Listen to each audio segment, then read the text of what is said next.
عزوز سلامتنا تقبلوا نايزا يوتيوب channel تعزبتي كم يصنحوا نزقوان زدلنا يام زيناتات حيزلكم قريبا لخو نمكتالكم بخبر عدم كبرات تعزبتي بركت زبلو حبريتاتات نابيتو مسصعنم اقدموا ملقتي دما نوتيفيكيشن نخبصحكم زيناتات بوان نختكتاتلون نزا يوتيوب channel سبسكرايب بمقبار نايدول ملكت متواقي ترسعوم ኣብ ስዊዘርላንድ ንብዙሓት ናብ ሲኦል ዝቐየረ ጽምብል ሓድሽ ዓመት ኣጋጢሞም ስዊዘርላንድ 10 ሰባት ዝተቐትለ ባርዕ ሓዊ ጽምብል ሓድሽ ዓመት ከም ዘጋጠመ ተገሊጹ ኣብ ስዊዘርላንድ ትማልለይቲ ብዘጋጠመ ባርዕ ሓዊ ሓድሽ ዓመት ከብዕሉ ዝተኣኻኸቡ ብ10ታት ዝቁጸሩ ሰባት ሞይቶም ምህላዎም ተገሊጹሎም እቲ ባርዕ ኣብ ሓደ ኣብ ደቡባዊ ምዕራብ ዝርከብ ፍሉጥ ማእኸል ምንሽርታት በረድ ዘሎም ቤት መስተ ኣጋጢሙ ሚኒስትሪ ጉዳያት ወጻኢ ኢጣልያ ንምንጭታት ፖሊስ ስዊዝ በመጥቃስ ኣብ ዝሃቡ ሓበሬታ ኣስታት 40 ሰባት በቲ ባርዕ ሞይቶም ከም ዘለዉ ተገሊጹሎም ኣብቲ ለኮንስታሌሽን ተባሂሉ ኣብ ዝፍለጥ መዘናግዒ ባር ዘጋጠመ ሓደጋ ልዕሊ 100 ካልኦት ከቢድን ፎኩስን ጉዳት ወሪድዎም ከም ዘሎ ድማ ጸብጻባት ሓቢሮም ይርከበለው ጠንቂ ናይቲ ሓደጋ ዛጊድ ብንጹር እኳ እንተዘይተፈልጠ ብሰብ ዝተፈጸመ መጥቃዕቲ ከም ዘይኮነ ሰበብ መዚ እናገለጹ ይርከባለው ገለ መሰኻኽር ዓይኒ ንማዕኸናት ዜና ከም ዝሓበርዎም ዝበረህ ዝነበረ ሽምዓ ንናሕሲ ናይቲ ኣዳራሽ ብምንዳዱ ዝተለዓለ ክኸውን ከም ዝኽእል ተዛሪቦም ይርከበለው እቶም ግዳያት ካብ ዝተፈላለየ ሃገራት ዝመጹ ምዃኖምን ሓበሬታ ናይቶም ሰበብ መዚ ኣመልኪቱ ይርከባሎም ሬሶኦም ብሓዊ ኣዝዩ ስለ ዝነደደ መንነቶም ንምፍላጥ ኣዋርሕ ክወስድ ከም ዝኽእል እዮም ሰበብ መዚ እናገለጹ ዝርከቡ ዘለው ዝበዝሑ ካብቶም ቆሲሎም ናብ ሆስፒታላት ተወሲዶም ዘለው ከቢድ ምንዳድ ኣካል ዘጋጠሞም ምዃኖም ድማ ንምፍላጥ ተኻኢሉ ይርከባሎም ሰበብ መዚ ህጹጽ እዋን ሓደጋ 10 ሄሊኮፕተራትን 40 ኣምቡላንሳትን 150 ሰራሕተኛታት ህጹጽ ሓደጋን ናብቲ ቦታ ኣዋፊሮም ይርከበለው እቲ ባር ንኣሽቱ መንእሰያት ብብዝሒ ዘዘውትርዎም ፍሉጥ መዘናግዒ ምዃኑ ድማ ተሓቢሩ ይርከባሎም ኣብቲ ከባቢ ኣብ ዘለዋ ሆስፒታላት ዝርከብ ክፍልታት ጽኑዕ ክንክን ከም ዝመልአ ዝገለጹ ሰብ ሞያ ጥዕና ነበርቲ እቲ ከባቢ ተወሳኺ ጸቕጢ ከይፈጥሩ ጥንቃቐታት ክግበሩ ተማሕጺኖም ይርከባለው እዚ ከምዚ ኢሉ እንከሎ ኣብ ሆላንድ ኔዘርላንድስ ኣብ ድሮ ሓድሽ ዓመት ተራእዩ ዘይፈልጥ ጎነጽ ከም ዝተራእየውን ፖሊስ እቲ ሃገር ኣፍሊጡ ይርከባሎም ኣብ መበል 19 ክፍለ ዘመን ዝተሃንጸ መስሕብ በጻሕቲ ዝኾነ ቤተ ክርስቲያን ኣምስተርዳም ብሓዊ ከም ዝተቓጸለውን ጸብጻባት እናሓበሩ ይርከቡ ኣብ ካልእ ከባቢታት እቲ ሃገር ወዲ 17 ዓመትን ወዲ 38 ዓመትን ብሰንኪ ዝተተኮሰ ርችት ሓድሽ ዓመት ከም ዝመቱ ጸብጻባት ገሊጾም ኣለው ፖሊስ ግዳያት መጥቃዕቲ ርችታትን ካልኦት ነተክቱን ኮይኖም ምሕዳሮምን ሓላፊት ማሕበር ፖሊስ እቲ ሃገር ናይናን ኩማን ገሊጻላ ኣብታ ሃገር ተራእዩ ዘይፈልጥ ጎነጽ ምንባረውን ጠቂሳ ትርከባላ ኔዘርላንድ ንዘይወግዓዊ ርችታት ንምቁጽጻር ዘውጻእቶ ሓድሽ ሕጊ ኣብ 2026 ኣብ ግብሪ ክውዕል ተጽቢት እናተገበሮ ይርከብ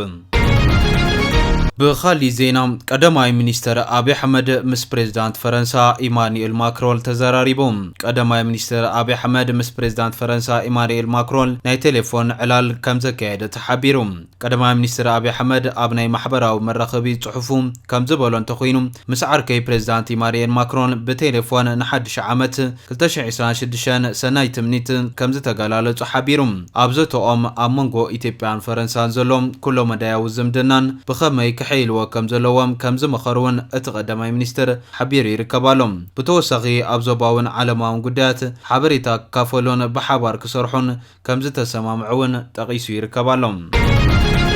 نابتخالي زينا مسن سجر أما خلاي زوبا إرترا أخيبا قمقام نتفتات تخيدوم أب سالسان حدن تحساس بما خلاي كل الأبز تخيدا ناي نتفت قمقام أخيبا سمانا شوعة ميتاويت كابتن خلطش عسان حاموشن زغربو مدبات مدلاو كم زتا تكبرة تقاليتوم أبتا أخيبا زغربو تابتابات كم زحبروم اتوم زتا تكبرو مدبات ماي عقابا حمدن معباين لمعاتن أفراين نتحرشان هنسات تقانا منقدتاتن حمدن أسبالتن ممسراتن متقانن زستا ماي بروجكت تاتن معقاب انتاو قرستاتن تاريخاو بوتاتاتن مكتتال اب تقبار بروجكت عقمن كمون وصيتاو سرعت حبريتا من مسراتين يركبوم كابز بتوساخي اب صلات تمرتين نزترايو حصرتات نمفتح زتبابع نتفتات كمز تخيلون تقليصلهم معبالتات كمز تقبر دما اتوم صبصابات ملخيتهم الوم عقم من اسين معباي زعلم مدبات سلطنا نخلت يوم نخلو دق سبات نطري تخون قرب زستماين مقرب كمون نغود علمدتات نمطفا ዝግበር ጻዕርታት ከም ዝተኻየደውን ተሓቢሩ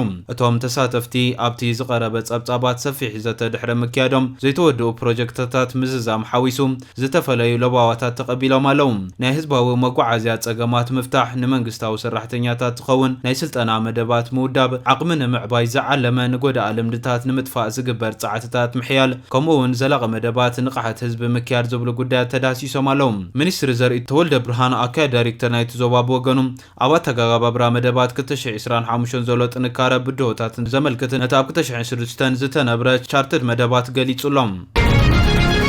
እዚ ከምዚ ኢሉ እንከሎ ኤርትራ ኣብ ሩስያ ኣፍሪካ ዋዕላ ከም ዝተሳተፈት ተሓቢሩ ልኡኽ ኤርትራ ኣብቲ ብ1920 ታሕሳስ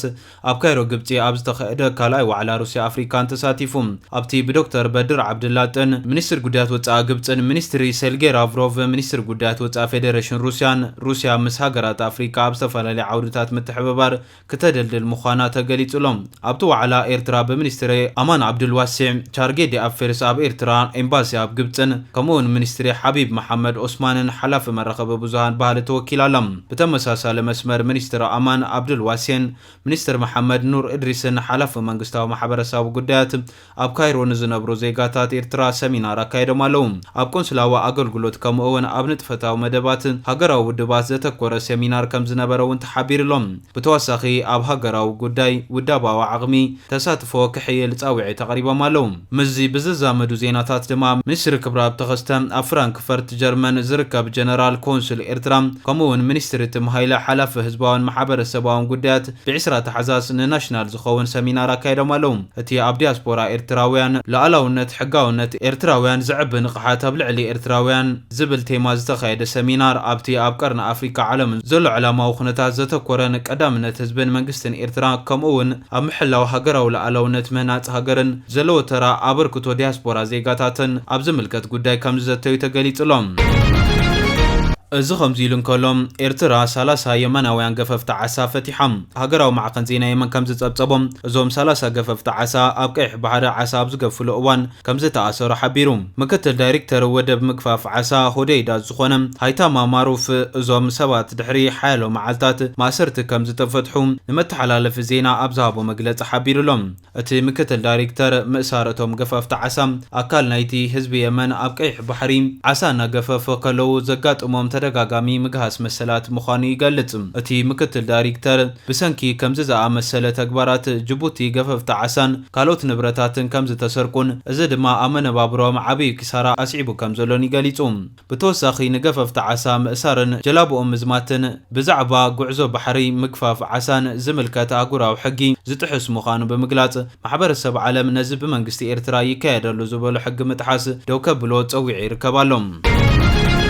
ናብ ተኸሊእ ዜና ምስ ንሰግር ኣብ ኬንያ ካብ ዝእሰሩ ዘይሕጋውያን ስደተኛታት እቶም ዝበዝሑ ኢትዮጵያውያን ምዃኖም ተገሊጹ ካብ መስከረም 2024 ጀሚሩ ክሳብ ናሓሰ 2025 ኣብ ኬንያ ካብ ዝተኣስሩ ሕጋዊ ሰነዳት ዘይብሎም ስደተኛታት እቶም ልዕሊ 70 ሚእታውያን ኢትዮጵያውያን ከም ዝኾኑ ጋዜጣ ዘኢስት ኣፍሪካ ገሊጹ እቶም ብሰንኪ ኣብ ኢትዮጵያ ብፍላይ ድማ ኣብ ክልል ትግራይ ኣምሓራን ኦሮምያን ዘሎ ቀጻሊ ግጭት ዘይምርግጋእን ብስግሪ ዶብ ናብ ኬንያ ዝኣትዉ እስራት ኢትዮጵያውያን ብቁፅሪ 670 ዝበፅሑ ኮይኖም 70.3 ሚእታዊት ናይቶም بدمر أبت برجزية أب كينيا تأثروا 953 أسرة نايستفعل عليها هجرات شوفنيهم نيتي باسعبهم دما سومالاويان برونداويان إرتراويان بقدم تقتل تسريع معلوم بتزامادي زترجاجات أتتا معبول محبر قطبة وتمرتاون كونتات كينيا نبزحات كربا بتثبتات مسحب سدتنيا كوينو مهلاون بريزيدنت ويليام روتوم أبتاقتا متقيسونيريوم بزي كازي اتتصابصاب كينيا كم براغ ماخل أفريكا زوبا عبيتي قلايات كرنا أفريكا نزمتهم سرعات زي سرعات سدتنيا قدمت حلالفيت مخانا يقلات